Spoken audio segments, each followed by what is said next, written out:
A very good evening everyone. Welcome to Bajirao IAS Academy, the Hindu news analysis. Today is 12th June 2025 and today we have some very important topics for the discussion. So one by one we'll try to discuss all these important topics in a very detailed and in-depth manner so that this discussion will be helpful for your prelims and mains examination. And the first topic with which we are going to start the session is about child labor in India. And in fact, child labor is a very important topic, particularly for your General Studies paper 2. And there were instances of UPSC asking about child labor in prelims examination as well. So therefore, this is a very important topic. Now, what is the context? The context is that on June 12, every year marks a World Day Against Child Labor. And what is a child labor? So any child who is under a certain age limit working in any hazardous industry, so that is considered as child labor. And child labor generally makes a child away from the school. And in fact, in recent times, International Labour Organization is in spotlight for its efforts towards ending child labor, and it is very important all across the world to end child labor as early as possible. However, in the developing world, the child labor is more prevalent compared to the developed world. For example, in Latin America, Africa and South Asia, the child labor problem is more and more persistent. So therefore, it is very important that there should be a global linkages that could specifically addresses the problem of child labor in these countries. However, in India also, despite efforts, child labor is still prevalent. Despite sustainable development target number 8.7, so that specifically aims to eradicate child labor by the year 2025, the challenges still existing. So we will understand what are the challenges which are existing in eradicating child labor, in ending child labor. However, in this backdrop, we need to talk about one successful model, so that is Velpur model. So Velpur is a place in the present day Telangana, and in fact Velpur is a success model for ending poverty, ending child labor. So we'll understand how Velpur ended the child labor that was prevalent. And in fact, the Velpur is a successful community-led initiative to eliminate child labor sustainable manner. So we'll understand how Velpur successfully end child labor and how we can replicate the very same model in different parts of India and other parts of the world as well, right? So in this context, we'll understand a brief statistics about the global burden of child labor. So we'll just look at the burden of child labor all across the world. So we all knew that International Labour Organization that plays an instrumental role when it comes to ending child labor. So International Labour Organization estimates that there are around 160 million children. So 160 million children globally, they are trapped in child labor, and this number is approximately one child in 10 children is currently trapped in child labor. So you can imagine the gravity of this problem. So out of 10 children, one children is currently trapped in a child labor. So it is very important to liberate them from the child labor and provide them the quality educational facilities as well. So particularly, as I have already told you, that the majority burden is on the developing world, particularly in Africa, Asia and Pacific. So they nearly account for around 90% of the child labors all across the world. However, during 2021 and 2022, we have experienced the COVID-19 pandemic as well.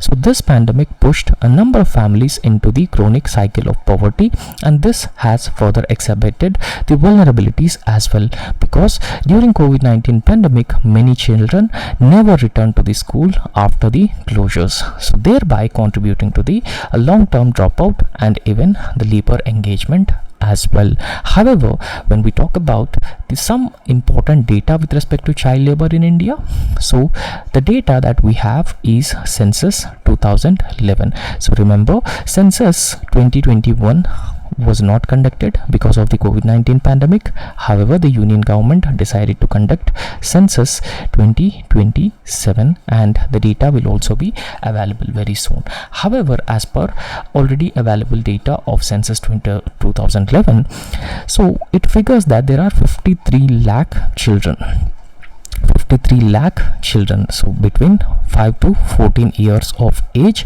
were found working in India.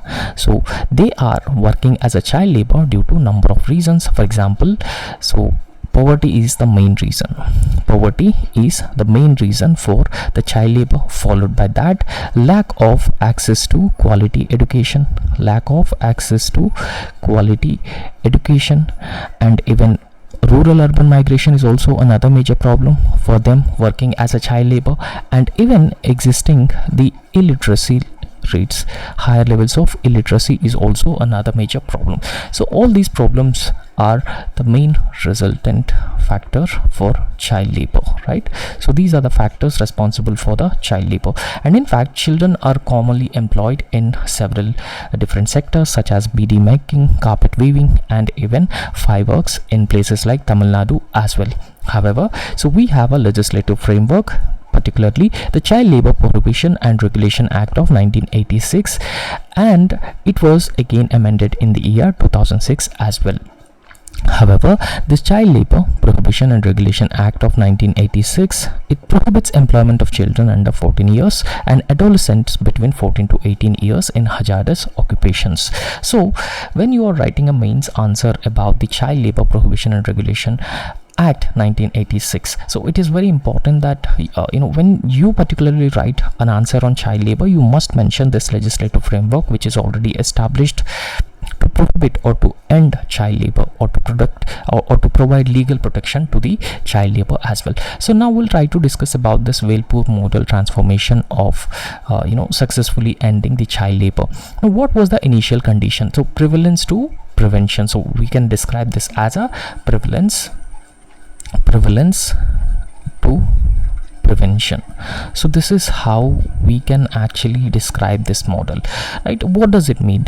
Because initially in Velpur, so when I say Velpur, so Velpur is now in the state of Telangana, right? So it was in erstwhile Andhra Pradesh. So it had a high prevalence rate of child labor, very high prevalence rate of child labor. Now, over a period of time, because of the community-led drive, a campaign was launched in June 2001, and this particular campaign targeting children who are aged between 5 to 15 years, and that particularly culminated in Velpur. So in fact, this campaign was started in June 2001. By October 2nd, 2001, Velpur was completely declared as a child labor free village or child labor free area. So that is the success story of Velpur, which is a community led drive against the child labor. Now, even after 24 years, the Velpur Mandal reports 100% school retention and even zero child labor as well. So this this community led drive in Velpur Mandal is considered as a sustainable child labor ending program, right? So however, number of ways worked in favor of Velpur when it comes to ending child labor. One is a behavioral shift. So behavioral change is very, very important among the people to end the child labor, right? So in order to bring the behavioral change, public meetings for regularly takes place. Peer recognition campaigns were also took place. So the public meetings and peer recognition campaigns helped over parents, children, and the former employees as well.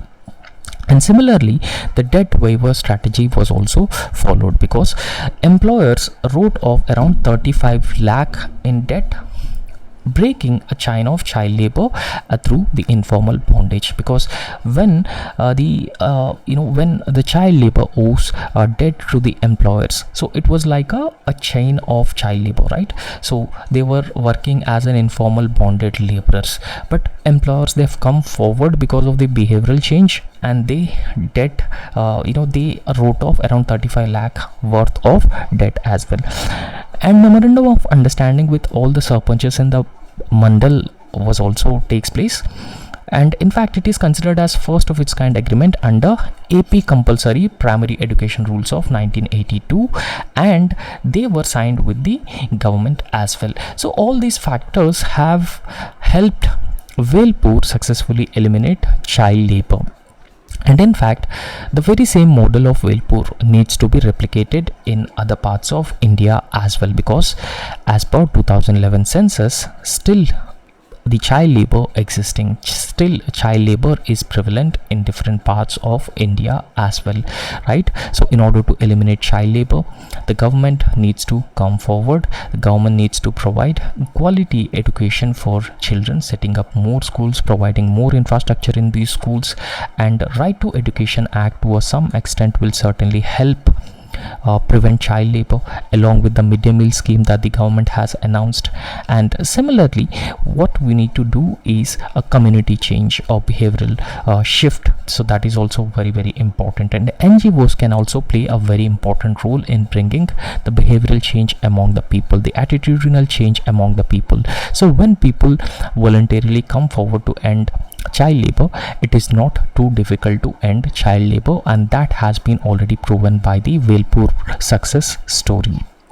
And this has to be replicated in India and rest of the world as well, because the Velpur success story of ending child labor has been applauded by number of international organizations, including the International Labour Organization as well, right? So this is our success story of ending child labor, and we need to end child labor, and every child needs to be in school.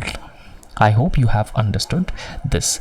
And the next important topic is India's intention to sign the High Seas Treaty. So we'll understand what is High Seas Treaty, which is also known as the Biodiversity Beyond National Jurisdiction. So BBNJ, Biodiversity Beyond National Jurisdiction, or High Seas Treaty. So what is the context? The context is that United Nations Ocean Conference, so that held in a place called Nice, France. So it was attended by Union Minister of State Dr. Jitendra Singh, and he announced that India is in the process of ratifying the Biodiversity Beyond National Jurisdiction, which is also called as the High Seas Treaty. And remember that such treaties are very often asked in prelims examination, and such questions are also reflected in 2025 prelims examination. So therefore it is very important. For example, the United Nations Convention on Law of Seas that came into existence in the year 1982. So it has divided waters into contiguous zone, territorial waters, and exclusive economic zone as well, right, up to 200 nautical miles. So it is considered as a country's exclusive economic zone. So in this context, what about the waters beyond 200 nautical miles? So beyond 200 nautical miles, so it is considered as international waters. Those waters are considered as international waters, or they are even considered as the global commons. I hope you knew what exactly is global commons. A global commons is a space or is a place where all the countries have equal rights. For example, space is considered as global commons. Antarctica is considered as a global commons, and even the oceans beyond 200 nautical miles is considered as the global commons. So therefore, beyond 200 nautical miles, it is also important to protect biodiversity. So therefore, biodiversity beyond the national jurisdiction is an agreement, and India is in the process of signing the biodiversity beyond the national jurisdiction. Thereby, India is reaffirming the country's commitment to Sustainable Development Goal number 12. So remember, Sustainable Development Goals are regularly in use, and therefore you have to understand one thing, that there is a probability of asking both prelims and mains question on sustainable development goals, and you need to know all 17 sustainable development goals. So goal number 14 talks about the life below the water. So it talks about life below water. So the biodiversity beyond national jurisdiction also talks about the life below the water. And what exactly is the biodiversity beyond national jurisdiction, or High Seas Treaty? And in fact, when we talk about the biodiversity beyond national jurisdiction, so this is an agreement. If signed, it is legally binding under the United Nations Convention on Law of Seas, which came into existence in the year 1982. So we need to understand this, right? So United Nations Convention on the Law of Seas, governs the biodiversity beyond national jurisdiction if it came into existence, and it focuses on conservation and sustainable use of marine biological diversity in areas beyond the national jurisdiction. So A, B and J is considered as areas beyond the national jurisdiction, particularly the high seas, which are considered as global commons, which make up around 2/3 of the old oceans. And what are the key provisions of the treaty, Global High Seas Treaty? So if we talk about the key provisions of the treaty, so there will be an establishment of marine protected areas beyond the national jurisdiction to protect and conserve the biodiversity, and in fact guidelines for the environmental impact assessment as well. Now what exactly is an environmental impact assessment? For example, if any developmental project is taken up, and it is important to assess the impact of the developmental project on the environment, ecology and the ecosystem. So therefore the environmental impact assessment should also be made compulsory in those areas beyond the national jurisdiction. And equitable sharing of benefits from marine genetic resources, so this is also part of the biodiversity beyond national jurisdiction treaty.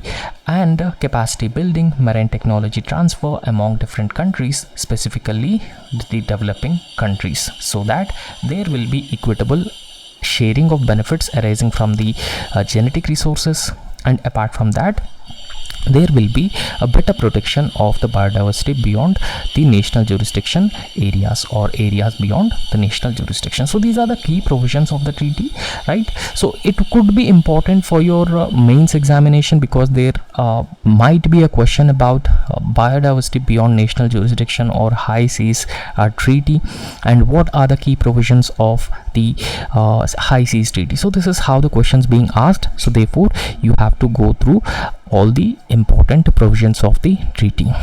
Now what are the important provisions? The marine protected areas will be established for the protection of sensitive marine areas, and environmental impact assessment guidelines will be issued in those areas.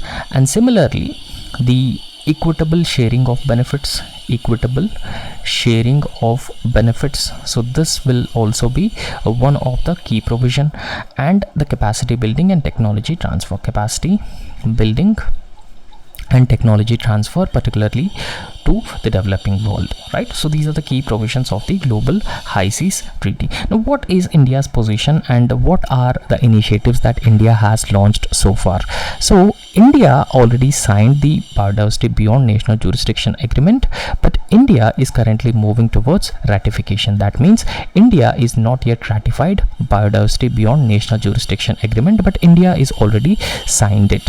So if number of countries ratified this particular agreement, it comes into existence. However, so one thing that you should remember here, it is a legally binding agreement, and in fact India already supports nice ocean action panels, especially panel number 4 that targets reduction of land-based marine pollution, right?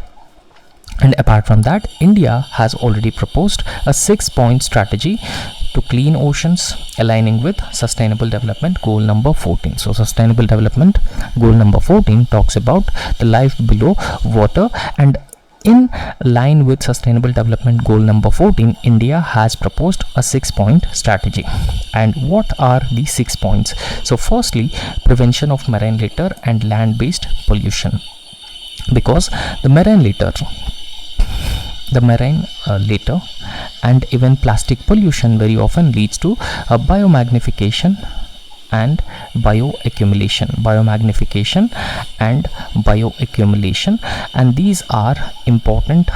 These are the microplastics, they are destroying the marine biodiversity. So therefore prevention of marine litter and land-based pollution is one of the point that India has mentioned.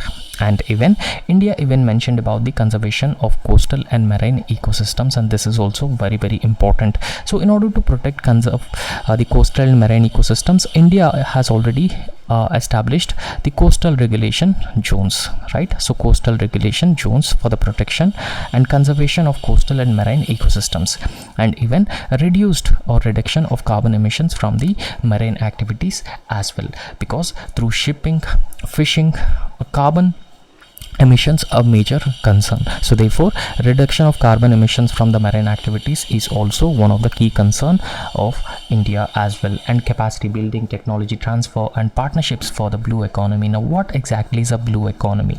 So blue economy is an all-encompassing term because it deals with the livelihoods of the coastal communities, sustainable fishing, sustainable tourism, ecotourism, and even sustainable shipping, which reduces the emissions of carbon and extraction of the resources from the marine areas in a much more sustainable manner and environment friendly manner. So all these things would be comes under the blue economy. And promoting research and development in biodiversity research and deep sea mining is also one of the points that India has proposed, and financing mechanisms for ocean health initiatives. So all these are the strategies that India has put forward in this NICE ocean action panels, right? I hope you have understood this. So all these are very, very important points for your mains examination, provided that you substantiate them with the relevant laws, legislative frameworks, and other guidelines. So the next important topic is Axiom space mission. So recently, it is decided that the Axiom space mission is postponed because of the oxygen leakage. Now we'll understand what exactly is Axiom space mission, what is its objective, and why it is important for India. So the context is that SpaceX has recently decided to postpone the launch of Axiom Space's AX4 mission, and it is scheduled for June 11, 2025, right? So however, why Axiom is significant for India? Because it includes Indian Air Force Group Captain Subhanshu Shukla. So after Rakesh Sharma, the next Indian who is going to the space, right? So that is how it is very significant. That is why it is very significant for India. And in fact, India also planned to launch a manned a space mission called Gaganyaan very soon. And in fact, Indian Air Force Group Captain Subhanshu Shukla is one of the Vyomonauts who is on board Gaganyaan. So therefore it is very, very important to have such an experience, and in order to gain the experience, Indian Air Force Group Captain Subhanshu Shukla is part of the Axiom space mission. So I hope you have understood this. And Subhanshu Shukla is the first Indian astronaut under the Gaganyaan collaboration to visit the International Space Station. For your prelims examination or any other examination, it could be a very, very important, right? So Indian who is going to visit the International Space Station is Subhanshu Shukla of Indian Air Force, and it is part of the Gaganyaan collaboration program. However, the delay or the postponement of Axiom space mission is because of a liquid oxygen leak that has been detected during the static fire test of the Falcon 9 launch vehicle. Remember, this Falcon 9 launch vehicle belonged to the SpaceX of Elon Musk, right? So because of the liquid oxygen leak that has been detected, the Axiom space mission has been postponed. Now, when we talk about the Axiom Mission 4 or AX4, so this is actually a private crewed space flight to the International Space Station, and the Axiom space mission is organized in collaboration with the NASA and the SpaceX. However, the Axiom space mission is scheduled to launch aboard Falcon 9 rocket, and it is part of the commercial low Earth orbit utilization missions. So I hope you have understood this. You need to remember Falcon 9. So on board Falcon 9, and this is Axiom 4 mission, and Indian Air Force Group Captain Subhanshu Shukla, he's going to travel the International Space Station, and he's going to become the first Indian to travel the International Space Station as part of the Gaganyaan collaboration program. Now, what is the significance for India, the Axiom 4 mission? because it is significant for India because it marks a major milestone, right? So this is considered as one of the key or major milestone for India's Gaganyaan program and the human spaceflight capability. And Group Captain Shubhanshu Shukla becomes the first Indian Gaganyatri on a foreign commercial mission to the International Space Station, thereby supporting India's international space collaborations as well. So remember that we wanted to build the International Space Station, Indian Space Station, right? So Bharatiya Antariksha Station by 2034, and we also wanted to bring samples from moon, and for that SpaceX mission has already conducted by the ISRO, and we also have plans to send humans into the moon as well. So therefore Gaganyaan is very, very important for India. Now what are the reasons for the postponement? So the leak that has been detected, particularly the liquid oxygen leak, was found on the booster propulsion bay during the post-static fire test. And in fact, SpaceX and ISRO jointly decided to postpone the mission until leak repairs and validations are complete. So since this is a manned mission, it is very, very important. It has to be taken seriously, so because we cannot afford any failure of the mission since it is a manned mission. So I hope you have understood the Axiom 4 mission and the reason for its postponement. Next topic is microfinance in India, right? So microfinance is a very, very important topic for General Studies paper 2 and General Studies paper 3 for mains examination, right? So what exactly is a microfinance? For example, imagine that in a village people lack access to the institutional credit or the formal credit. Now here the microfinance would come in and it plays a very, very important role. Now imagine that the self-help groups in a particular village, and self-help groups have no access to any finance. However, if any financial institution, either formal or informal financial institution, is ready to lend microfinance at a less interest rate for the woman, and now the woman would borrow the microfinance, they have access to the microfinance, and now they can invest this microfinance in number of other activities, for example dairying, fishing, sericulture, apiculture. So all these activities that they would invest in, and they would also earn income through this, right? So that's how financial independence, self-sufficiency of women would be ensured, right? So women's decision making power would also be strengthened, right? So this is the power of microfinance, and in fact in India microfinance is playing a very, very important role when it comes to empowering women. So it has been empowering women on a large scale. Now in this context, there is an important piece of article that has been given, so we'll try to discuss about the microfinance scenarios in India. So recently RBI's deputy governor, so he flagged a rising crisis in India's microfinance sector, citing a sharp fall in gross loan portfolio 13.9%, and in fact a surge in delinquencies and non-performing assets to 55,000 crore. Now in this context, we'll understand briefly what exactly is a microfinance. Now when we talk about the microfinance, so this is a small ticket financial services, for example loans, savings, insurance. So they are being considered as a small ticket financial services, and they are being extended to low income households excluded from the formal banking.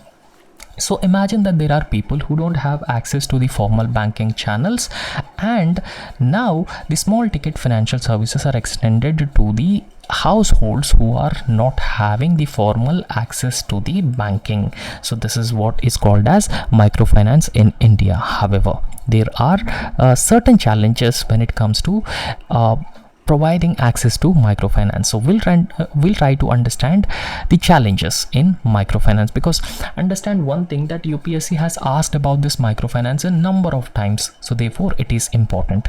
Now borrowers are taking multiple loans from different entities, not of one single entity, one single loan account. Rather, the borrowers who are taking loans from multiple loans from the multiple entities without proper assessment. So therefore it has been resulting in repayment defaults, rising NPAs, and even the financial distress of the companies which are providing the microfinance to the people. So this is the first major problem in the microfinance sector.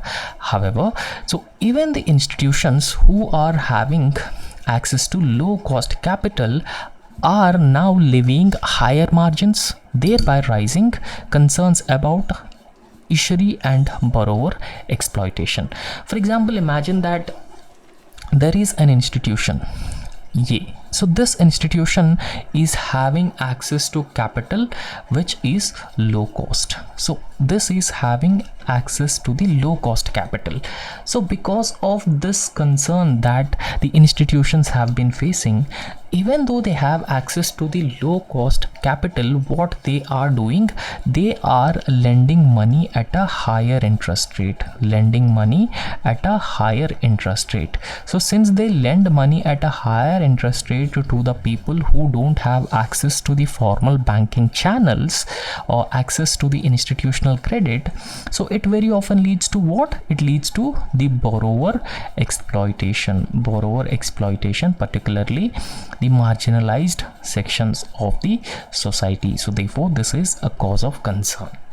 And in fact, the lending institutions very often going for the aggressive recovery, borrower harassment, and even suicides committed by the borrowers. So all these things have raised a set of ethical and legal alarms in the microfinance sector, and there is a need to address these problems as well. And similarly, the microfinance institutions are going for a poor risk assessment and commission-based lending incentives, right? So all these factors have been pushing loans to financially fragile clients and further worsening the asset quality as well. So therefore, it has to be dealt with. However, laws like Karnataka's penal action on coercive recovery practices by the microfinance institutions have disrupted the operations of even complainant and formal microfinance players as well. So if state comes in and if state set up regulations, that would be considered as a disincentive on the part of these microfinance institutions, and they are not ready to lend money to the borrowers. Thereby, the microfinance sector as a whole has been facing a lot of issues, and there is a need to address all these issues. And multiple stakeholders, RBI, the government, the microfinance institutions, and borrowers needs to come in, and there is a need for a comprehensive solution to the microfinance crisis, because microfinance has a lot of potential to address a number of problems, right? So therefore, in this context, it has to be dealt with. Now, what should be the way forward? How we can address the problem that the microfinance institutions have been facing? So microfinance institutions, so first of all, they must integrate better risk profiling tools and limit multiple borrowings to prevent the borrower over leverage and defaults. So this is the first thing that they need to do. So what they have to do, they integrate the risk profiling. So better risk profiling, a better risk assessment, so that could and limit the multiple borrowings. For example, imagine a borrower, so who is borrowing from the multiple institutions, and ultimately he is not able to repay the loan to these institutions. So therefore, there is a need for integration of risk profiling as well as limit the multiple borrowings to prevent the borrower over leverage and defaults. Similarly, the Reserve Bank of India must enforce a uniform recovery code. There should not be a coercion. So there should not be a forceful recovery, because it very often leads to the distress and even committing suicides as well. So therefore, there is a need for a uniform recovery code ensuring borrowers' dignity and outlawing the intimidation, coercion during the repayment collection, and this is also very important. So similarly, a ceiling on microloan interest rates, because the institutions arbitrarily increasing the interest rates, so therefore there should be a certain limit on microloan interest rates and even the margin controls, and that could prevent the profiteering and improve the affordability for the poor borrowers as well. And similarly, the focus must shift from profit maximization to development finance that could actually uplift the communities, and it even promotes the social equity as well. And in this context, the microfinance institutions can effectively use the technology as well, particularly the artificial intelligence, data analytics, and early warning systems, because integration of the lending practices with the technology can help the microfinance institutions predict defaults at an early stage and monitor the repayment health proactively as well. And the microfinance institutions should also incentivize the repayment by the borrowers. And all these factors have to be done to bring the microfinance sectors out of crisis, and that's very, very important in rural areas, particularly in areas where people don't have access to the formal institutional credit or formal banking channels. So that's all in this lecture, and I hope you have understood.